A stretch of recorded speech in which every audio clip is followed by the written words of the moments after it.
done. But it won't look shiny and new for long, because it'll be digging the dirt very soon.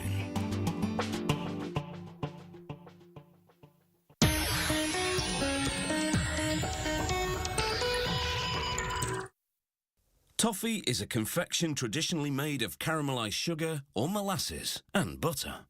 There are many different varieties, soft and chewy or hard and brittle.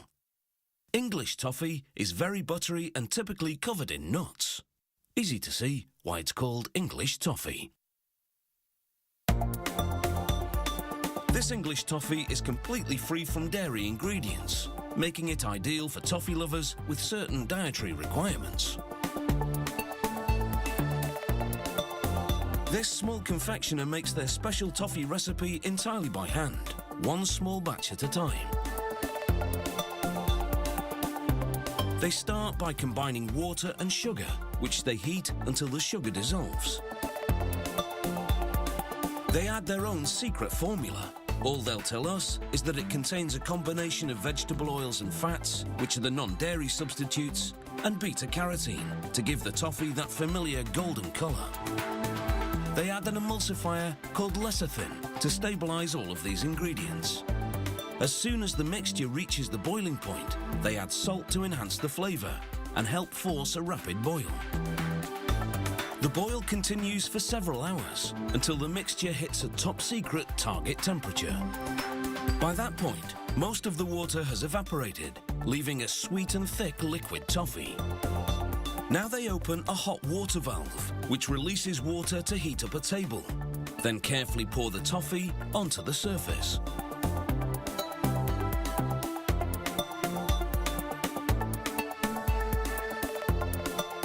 The heat ensures that the toffee is pliable while it's spread out.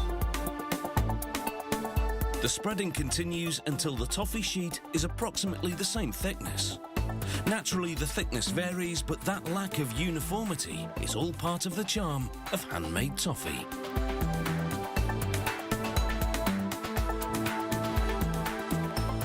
They take a tool with multiple cutting discs and run it over the toffee sheet in one direction, then in the other.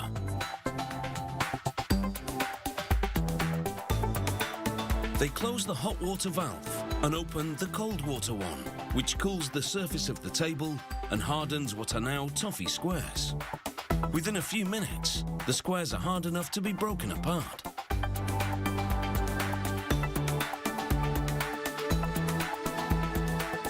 Now, two additions, which will turn this into English toffee. Firstly, semi-sweet chocolate. Once this tempering machine heats it to the right consistency, a pump feeds it to a machine, which coats the toffee squares in 2 stages.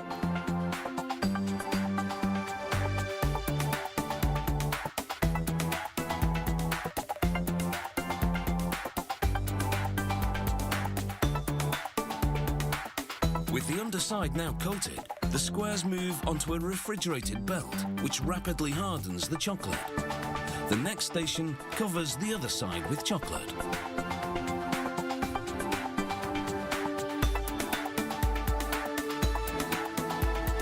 As the now fully coated squares exit the machine, the belt vibrates, shaking off the excess chocolate.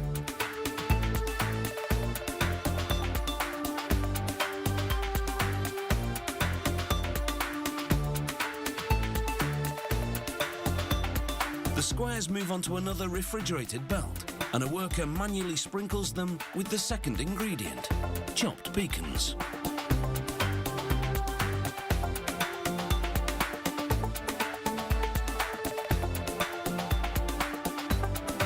The squares travel through a cooling tunnel for several minutes to set. As they reach the end of the line, excess nuts drop off and they're collected, ready to be sprinkled onto new squares.